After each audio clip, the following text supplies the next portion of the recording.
Hello guys, what we're going to do is change the water pump in this 19 Alegro bus while we're traveling here at Tampa Super Show. So that it was pretty simple to take the old pump off, 4 screws that hold it down. And then you got a positive cable and a negative cable, you take it off. Pretty simple procedure. You got to turn that valve off in the back before you disconnect all the water lines. That's an inline water filter. So what we're going to do, let's get a new water pump that we just got.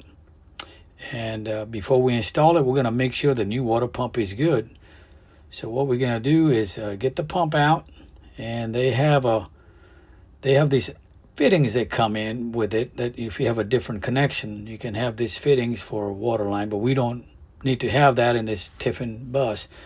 Tiffin makes it very simple. It's right here, easily accessible.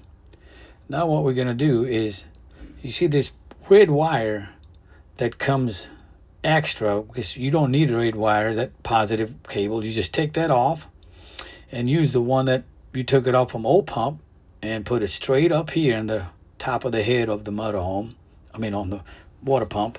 And now take the ground wire that we earlier took it off with this wire nut. You unscrew the wire nut, that's where the black ground is going to go, and bang, right there it start working. I'm going to turn the water pump off.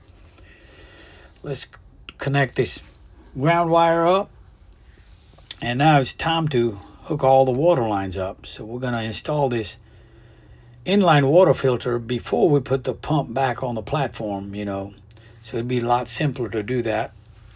So tighten up the snug tight, and now we're going to get this intake line come from the back, tighten back up with that inline filter is.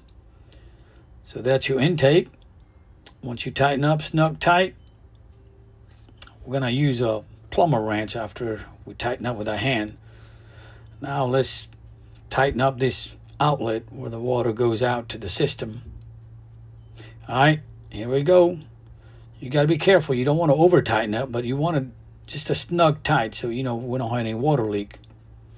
All right, let's tighten this up, and then we're going to tighten up the intake by the inline water filter, the butterfly filter. We're ready to put this pump back up. There are 4 screws on a rubber. It's got the rubber base for the vibration. And guess what? We're done. This was a less than a 10 minutes job to replace the water pump.